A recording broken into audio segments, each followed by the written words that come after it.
안녕하세요. 대단히 반갑습니다. 그릭넌 자연형TV 이종수입니다. 이번 시간은 1353번째 시간으로 상국을 태우며 라는 글을 읽어드리겠습니다. 상국을 태우며, 김혜자.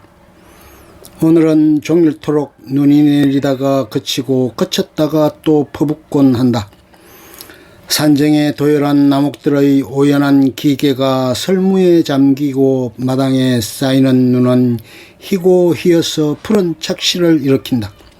가을은 붉은 치맛자락을 감아지고 쫓기듯 급류를 타고 건너가더니만 겨울은 옥양목 도포자락을 날리며 시험시험 넘어가실 모양이다. 매무색 깔밋한 박새가 마당가에 세워놓은 솥대에 자발없이 올라앉아 꽁지깃을 까불거린다. 필시 배가 고파서 날아온 모양이련만 하는 짓거리가 해각기 짝이 없다. 쌀이라도 한 줌 주고 싶은데 천지가 눈이다 어디에다 먹이를 뿌려야 할지 망설이는 동안 녀석은 겨울 건너로 포로롱 날아가 버렸다. 다시 고저넉하다 처녀 끝에 매달려 얼음의 결정인 듯 명징한 울림을 떨구던 풍경마저 미동도 않는다. 눈발 속에서 미동도 않는 침묵이 오히려 발언의 중량보다 더 무겁다. 일찌감치 군부를 지피곤 지라로를 내다 불을 담았다. 음동설 안에 외팡을 막아주는데 화롯불보다 더 좋은 난방기구는 없는 성 싶다. 빨갛게 이글거리는 잉글불을 묵은재로 다독다독 누르고 마른 상국 몇 송이 뿌려 서재로 들여놓았다. 신랄같이 피어오르는 푸른 연기를 타고 향긋한 꽃내음이 방안을 채운다. 상국은 된소리를 맞은 후에야 고운 빛깔로 향기로 제작품을 드러낸다. 그야말로 오상고절이다. 이곳으로 이사한 후 한 해도 거르지 않고 상국을 따다 말려두고는 가끔씩 차로 우려 마시거나 핫토불에 넣어 피우곤 한다. 산촌에 살면서 적적함을 달래는 유일한 즐거움이다. 채국할 점에는 해만 슬핏해도 한기가 살품으로 파고든다. 쇠잔하게 사그라지는 잡풀 사이에서 노란 물감을 풀어놓은 것 같은 꽃무더기에 묻혀 앙증맞도록 작은 고송이를 따다 보면 시정이 절로인다. 거실벽에서 구런의 어부살을 떼어내고 도연명의 잡시를 걸어놓은 것도 대쪽 같은 선비의 결기보다는 동쪽 울다리 밑에서 국화를 따는 은자의 모습이 더 좋았었다. 그분의 눈에 유연히 비쳐드는 남산과 그 산에서 뿜어나오는 아름다운 기운과 날아가고 날아오는 새들의 울음에서 자연의 진이가 있다고 한 식구가 좋았으다. 아니 그 진이 앞에서 말을 잊었다는 은외에 담긴 시맛이 좋았으다. 그런 맛을 내기까지 운명으로 달관하고 비애로 달관하고 정념으로 달관한 고매한 정신이 좋았으다. 이와 같은 경지를 헤아려 볼 만큼 나이테를 감은 내 연륜이 고마웠으다. 사람이 그럴싸하게 나이를 먹는 것은 좋은 일이다. 대체적으로 60대로 접어들면 삶의 굴곡을 여러 번 넘나들었던 경험을 지니게 된다. 그러므로 해야 할 일과 해선 안 될 일을 분별할 줄 알게 되고 더 이상 미래를 생각하며 새로운 희망을 키우거나 이상을 품지 않는다. 대신 과거에 대한 그리움이 짙어진다.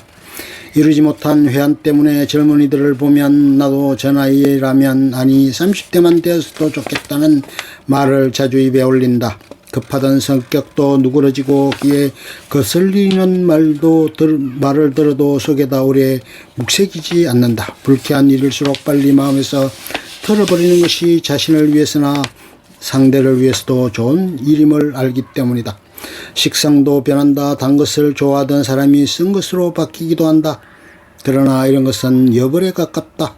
중요한 것은 자녀들의 교육과 결혼 문제가 어느 정도 해결되었다는 점이다. 어깨에 지고 있던 짐을 내려놨으니 얼마나 홀가분한가. 게다가 직장에서도 은퇴를 했다면 시간의 얽매임으로부터 놓여나 비로소 자신이 하고 싶었던 일을 맘먹고 할 수 있는 자유가 주어진다. 참 괜찮은 나이다. 다만 뇌의 세포가 점점 퇴화하는 것이 안타까울 뿐이다. 그렇게 잘 외우던 단어가 막히거나 대화 도중에 책의 제목이나 친구의 이름이 생각나지 않아 말을 더듬는 경우도 종종 생긴다. 때로는 전날 밤에 가방에다 잘 챙겨 넣은 서류나 도장 같은 것을 다음날 아침에는 엉뚱한 곳에서 찾느라 법석을 떨어댄다.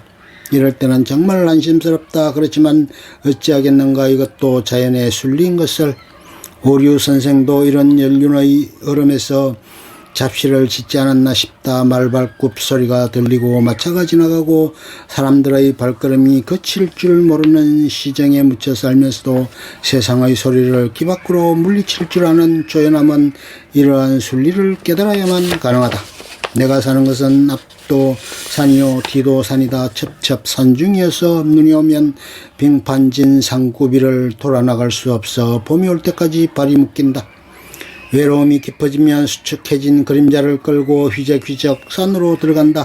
겨울산은 노년의 빛이다. 성장만을 위한 치열한 향일성으로 눈부시던 지난날의 흔적이라고는 마른 잎새뿐이다. 낙엽을 밟거나 눈 위에 발자국을 남기며 걷다가 바람이 불면 걸음을 멈춘다. 나무들이 온몸을 흔들며 울기 때문이다. 감수성이 예민한 어린 나무들은 자지러지는 소리로 수직 상승으로만 치솟는 낙엽송은 밑동까지 흔들며 깊은 울음을 토한다. 그러나 바람은 무정하다. 이쪽 산의 나무들이 울음을 그치기도 전에 저쪽 골짜기로 옮겨간다. 다만 울지 않는 것은 사슴뿔을 단 고사목뿐이다. 바람이 아무리 흔들어대도 꼼짝도 않는 있기 있기도록 폐쇄된 무심이 서글프다. 이미 존재의 의미를 잃은 무심과 바람을 안고 우는 유심 사이에서 죽어있는 것과 살아있는 것의 차이가 얼마나 깊은가를 생각해 보곤 한다. 눈발이 다시 날린다. 밖은 이미 어둠에 잠긴 지 오래다. 시계의 초침이 분침을 향해 가고 분침은 시침을 따라가고 있다. 내가 아무리 잡고 싶어도 잡을 수 없는 시간이 가고 있는 것이다. 조셉 에디슨의 말처럼 오늘이란 죽은 사람이 그토록 바라던 내일이건만 또 그 내일이 나의 오늘로 막을 내릴 수도 있을 것이다. 끝. 좋으면 좋아요, 구독, 알림 설정 눌러주세요. 감사합니다.